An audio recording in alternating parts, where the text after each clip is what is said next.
Circunferências musculares. Por que e como avaliar essa variável em pessoas idosas? É sobre isso que eu vou falar nesse vídeo que está começando agora. Então, professor, personal, seja muito bem-vindo. Fica comigo até o final do vídeo. Aproveita aí já para curtir ele e também para seguir as páginas da Ativa Clube. Para quem não me conhece, muito prazer, eu sou o Guilherme, sou formado em Educação Física pela Universidade Federal do Rio Grande do Sul, tenho pós-graduação em atendimento personalizado, também na URGS, e também em Educação Física Gerontológica pela PUC. Além disso, sou proprietário de uma academia há mais de 11 anos na cidade de Porto Alegre e também aí sou um personal trainer de idosos há quase 20. E eu, através dessa página aqui, eu ensino profissionais de educação física a faturarem entre 5 e 10 mil por mês como um personal trainer de idosos. Bora pro vídeo, gente? Vamos lá? Gente, circunferências musculares em idosos. O que vocês precisam saber sobre isso?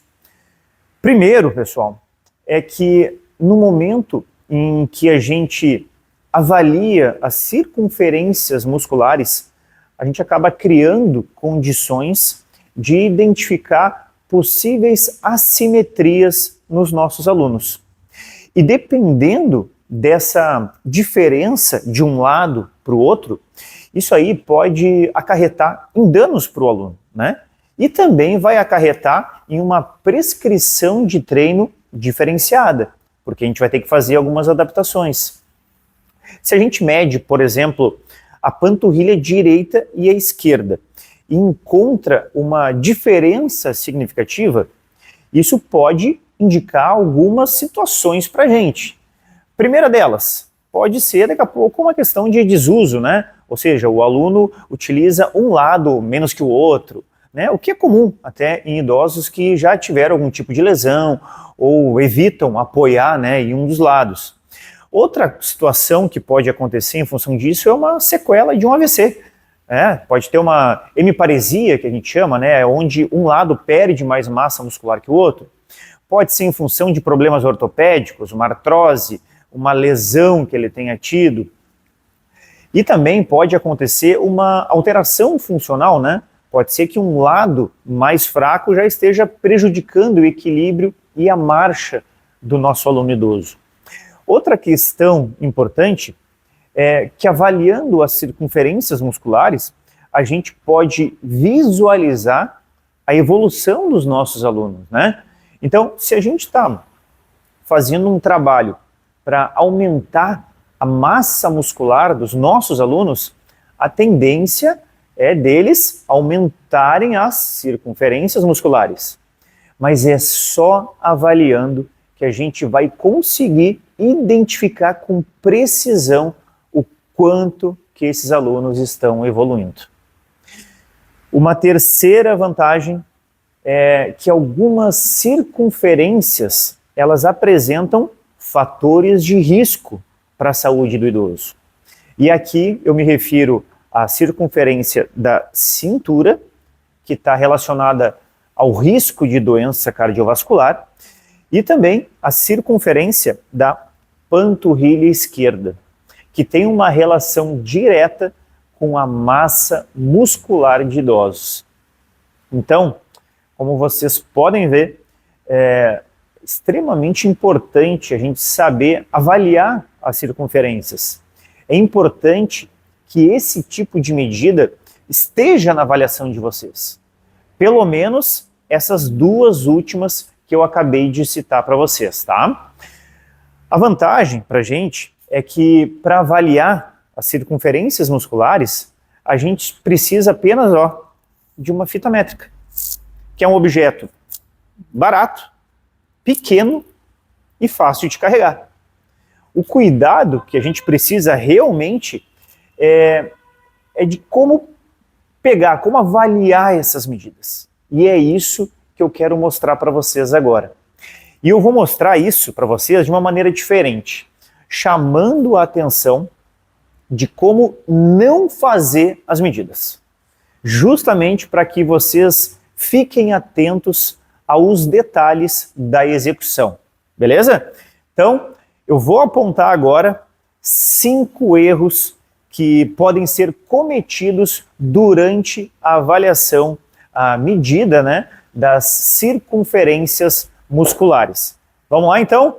Gente, primeiro erro é não padronizar o ponto de medição, ou seja, medir em locais diferentes a cada avaliação. Por exemplo, na primeira avaliação que a gente vai avaliar a panturrilha. E aí nessa primeira avaliação, a gente mede a panturrilha próximo ao joelho. Só que na segunda, a gente mede próximo ao tornozelo. Isso vai trazer, né, um resultado que é inconsistente, vai dar erro, tá? Segundo erro é quando a gente deixa a fita métrica frouxa ou apertada demais. Qual é o problema de deixá-la frouxa? É que a gente vai aumentar o valor dessa medida. E qual é o problema de apertar muito ela? É que a gente vai reduzir essa medida. Então, o correto é manter a fita justa, mas sem comprimir a pele do aluno, tá? Vamos para o terceiro erro. O terceiro erro é o erro de postura do avaliado, tá? Vamos lá de novo pegar o exemplo da panturrilha, tá? Essa panturrilha ela pode estar contraída ou num apoio. Isso vai alterar a medida também, porque ou o músculo vai estar contraído ou ele vai estar relaxado. Querem ver um outro erro clássico? Vamos pegar a circunferência da cintura, que é a outra que tem o fator de risco que eu falei para vocês. Se a gente, nas avaliações, não tiver uma padronização da respiração, vai dar problema. Por que eu estou falando isso? Porque normalmente a gente faz essa circunferência, a gente avalia essa circunferência da cintura de acordo com a respiração. Então, o aluno, ele inspira e solta o ar. No final da expiração, é o momento onde a gente faz a leitura, tá? Agora, se a gente não usar essa padronização da respiração, pode ser que lá na primeira avaliação, vocês façam a leitura no momento da inspiração do aluno. E pode ser que lá na segunda avaliação, vocês façam a mesma leitura, só que no momento da expiração. E aí, com certeza, vai dar diferença. Então, pessoal, quando vocês forem avaliar, tem que existir uma padronização, para que não ocorram estes erros, tá? Falando em erro, vamos para o quarto, que é medir, fazer a avaliação com o aluno usando roupas grossas. Então, camiseta, calça, cinto, tudo isso pode interferir, gente. Sempre que possível, o ideal, na verdade, é vocês avaliarem em cima da pele nua, ou no máximo com uma roupa mais leve, tá? Quinto erro é não repetir a medida. É medir apenas uma vez. Isso pode trazer um problema também, tá? O ideal é vocês repetirem de 2 a 3 vezes e usarem a média, ou o valor mais próximo em caso de uma diferença mínima, tá? Então, gente, esses foram 5 erros, tá? E agora que a gente falou desses erros, que a gente sabe a importância dessas medidas, vamos a elas, tá? Eu vou mostrar para vocês aqui um passo a passo de como fazer a coleta dessas medidas, tá? Falando das particularidades de cada uma delas. E eu já vou mostrando também a ordem que eu realizo essas medidas quando eu faço o levantamento de todas elas, tá? Vou mostrar para vocês como eu faço na minha avaliação aqui. Só um detalhe que eu queria comentar com vocês antes de começar a mostrar essas circunferências é que existem diferentes protocolos de avaliação de circunferências, assim como de dobras cutâneas, por exemplo, tá?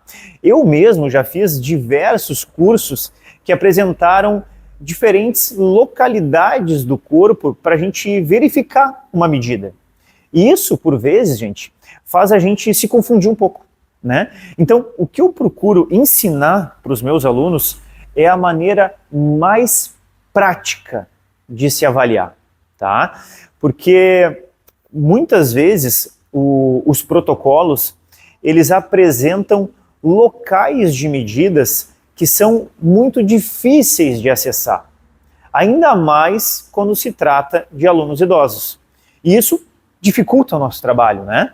Então, a minha proposta é de justamente facilitar o trabalho do personal trainer para que ele consiga realizar essa avaliação sem nenhum tipo de problema. Vamos lá então, gente? Vou começar mostrando para vocês a medida da circunferência do tórax, tá? Então, enquanto eu vou falando, vou explicando para vocês aqui os detalhes, vai aparecer uma imagem, né, que é a imagem que eu captei aqui no momento que eu estava fazendo a avaliação de uma aluna idosa minha, tá? Então, vocês prestem atenção na explicação que eu vou dar, nos detalhes e ao mesmo tempo na imagem que vai aparecendo, ok? Gente, como vocês podem ver, para avaliar o tórax, a gente vai se posicionar de frente para a aluna, tá? Então a aluna vai estar em pé, né, com o corpo ali relaxado, o braço solto, e aí a gente vai começar a verificar essa medida pedindo para a aluna elevar os braços na altura dos ombros, ok? Aí, gente, tem um detalhe importante. Nessa avaliação de medida de tórax, tá? O que é recomendado na literatura é que a referência de medida seja na linha dos mamilos, tá? Só o que acontece? Para muitas mulheres, principalmente, ainda mais sendo idosas, é muito desconfortável a gente pegar a medida logo em cima dos mamilos, tá? Então, neste caso, gente, a gente faz uma adaptação. Para homens, vai ser na altura dos mamilos, ok? Sem problemas, tá? Só que para mulheres, a gente vai fazer a leitura, né, quando a fita estiver posicionada logo abaixo das axilas, tá? Então, tem essa diferença entre homem e mulher, certo? Então, a partir da posição em pé, dos braços elevados, a gente vai envolver a fita na nossa aluna, vai pedir para ela inspirar, soltar o ar e aí sim vai fazer a leitura. Vocês repararam aqui, né, que além desse detalhe da localização de onde vai a fita, tem a outra questão que deve ser padronizada, que é a respiração, tá? Então, assim, como é que a gente define essa questão da respiração? A aluna vai inspirar e ela vai soltar o ar naturalmente. No final da expiração é que a gente vai fazer essa leitura, tá? Um erro muito comum quando a gente faz esse pedido para a aluna é que ela inspira e ela força a expiração. E isso vai trazer um erro na medida também, tá? Então, dois cuidados principais, né? A localização da fita, que difere de homem para mulher, e também a questão da padronização da respiração. E, gente, a gente vai usar essa padronização da respiração em outras duas medidas, que são as medidas que eu vou mostrar agora na sequência, que é a medida da cintura e também a medida abdominal. Vamos lá então, medida da circunferência da cintura. Vocês sabem qual é a recomendação da literatura em relação a essa circunferência? Vocês vão ter que localizar o ponto médio entre a última costela e a crista ilíaca. Muito bem, legal, né? Só que acontece, vocês não conseguem fazer isso a olho. Vocês vão ter que procurar onde que está a última costela desse aluno idoso e aonde está a crista ilíaca. E vamos combinar que não é tão fácil assim. Ainda mais, né, para o aluno idoso que não vem com a roupa adequada, com aquele aluno idoso que não se sente à vontade de ser tocado. Então, gente, não é tão simples assim. Por isso que eu falo para vocês que eu trago a maneira mais prática para o personal trainer avaliar o seu aluno idoso, tá? Como é que eu faço, como é que eu verifico essa medida da cintura? No menor perímetro abdominal. Menor perímetro abdominal. Simples. Muito mais fácil. tá? Então o que vai acontecer? O aluno vai estar na frente de vocês. Vocês vão pedir para esse aluno, para essa aluna, erguer um pouquinho a blusa, a camiseta, tá? E se conseguir ficar com o braço cruzado, melhor. Aí vocês vão identificar o menor perímetro na região do abdômen, vão pegar a fita métrica de vocês, vão envolver nesse aluno e vão pedir para padronizar a respiração, né? Então, para o aluno inspirar e soltar o ar naturalmente. Aí, no final da expiração, sem apertar a fita, vocês vão fazer a leitura, tá? Como eu falei para vocês antes, essa circunferência da cintura é uma das principais circunferências na avaliação de uma pessoa idosa. Por quê? Porque ela tem uma relação direta com o risco de doença cardiovascular. Aliás, os pontos de corte, né, para homens e para mulheres também diferem, né? Para mulheres é considerado um risco alto acima de 88 centímetros e para homens acima de 102 centímetros. Tranquilo? Então, gente, agora circunferência abdominal. E é praticamente a mesma posição da avaliação anterior que a gente fez da cintura. Tá? A gente vai estar de frente para a nossa aluna, né? A aluna vai estar já com a blusa um pouquinho mais elevada, com os braços cruzados, e a gente vai aproveitar para envolver a fita, só que agora, claro, numa região um pouquinho diferente. Enquanto na cintura era no menor perímetro abdominal, agora a circunferência do abdômen vai ser bem em cima da cicatriz umbilical, ou seja, logo acima do umbigo, tá? Essa é a grande diferença. Mas o procedimento é o mesmo. Envolveu a fita, pede para o aluno inspirar e soltar o ar de maneira natural. No final da expiração, faz a leitura, ok? Tem muita gente que confunde circunferência da cintura e circunferência abdominal. Já vi várias vezes também alguns sites, alguns órgãos, inclusive, colocando como ponto de corte, usando a circunferência do abdômen como referência. Mas esses pontos de corte, de 88 e de 102, eles são voltados para a cintura. E por quê? Porque na cintura é a localização aqui onde tem mais gordura visceral, que é prejudicial, né, para o metabolismo, para o coração.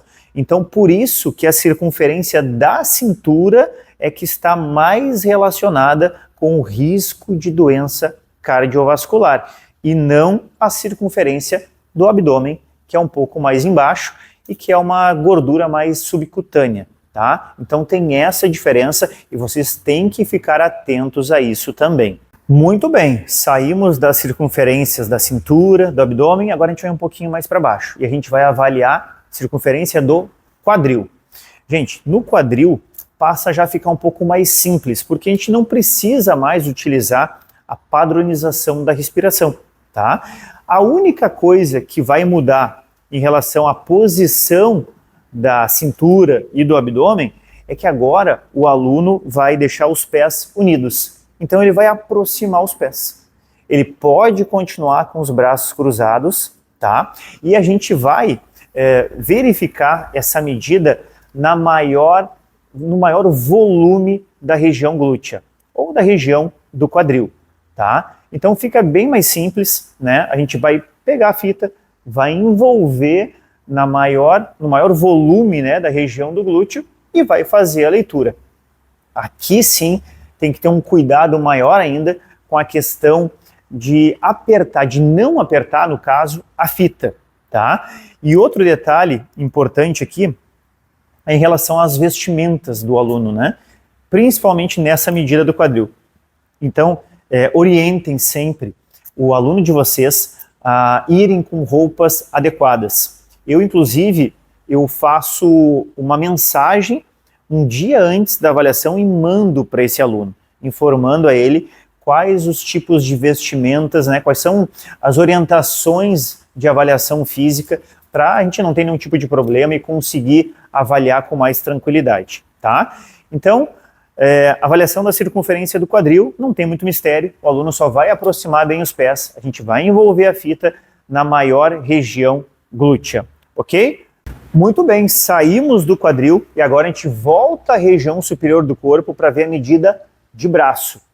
Para a gente analisar, a gente identificar a medida do braço, vocês vão posicionar o aluno de vocês de lado e vão pedir para ele erguer um pouquinho a manga da camiseta. Por quê? Porque vocês precisam de duas referências ósseas aqui do braço. E vocês vão pegar o ponto médio entre essas duas referências. A primeira referência é o acrômio, que fica na região aqui do ombro, tá? Até para facilitar que vocês encontrem o acrômio, eu aconselho vocês a fazer um movimento de pinça com os dedos, com o polegar e com o dedo médio, tá? Então vocês vão colocar lá em cima, ó, no ombro, e aí com o indicador vocês vão ter mais facilidade para encontrar essa referência óssea, ok? Mais abaixo aqui é a nossa outra referência, que é o olecrano, né? Então, se vocês flexionarem um pouquinho o cotovelo, vocês vão ver essa saliência aqui com facilidade.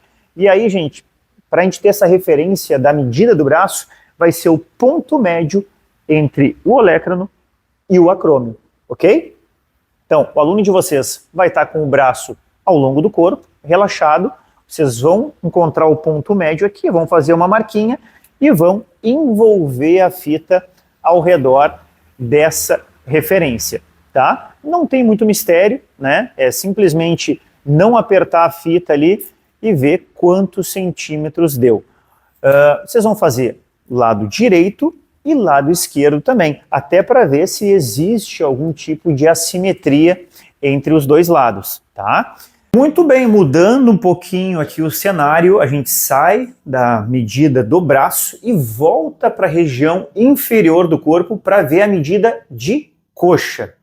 E, gente, nessa medida aqui tem também uma particularidade que acaba trazendo uma certa dificuldade para nós avaliadores, tá? Por quê? Porque a literatura recomenda que a referência dessa medida aqui, ela seja feita no ponto médio entre a linha inguinal e a borda superior da patela.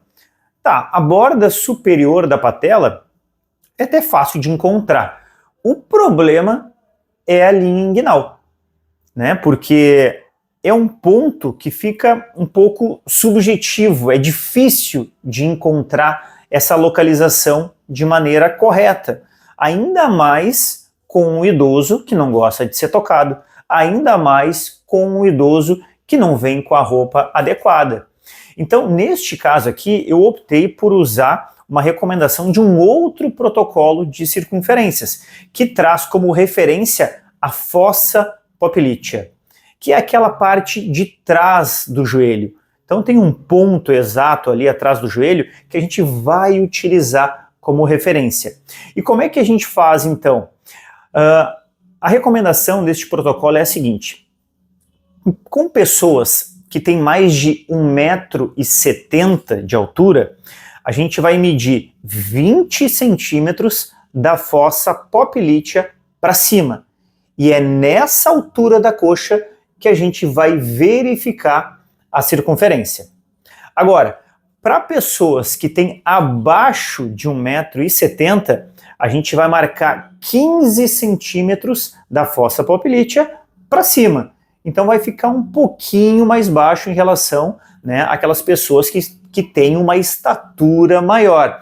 Então com isso facilita o nosso trabalho, porque a fossa poplítea, aquela linha atrás do joelho, é muito mais fácil de identificar do que a linha inguinal. Então com isso a gente consegue também padronizar, né, essa nossa medida. E isso é o mais importante, certo? Então, gente, para finalizar, a gente tem essa circunferência da panturrilha, que é muito simples de fazer, e o que muda agora é a posição em que a nossa aluna se encontra. Agora ela vai ser avaliada na posição sentada. Então ela vai sentar, vai deixar a sua perna solta, relaxada, e cabe a gente envolver a fita métrica na maior porção da panturrilha. Simples assim, tá?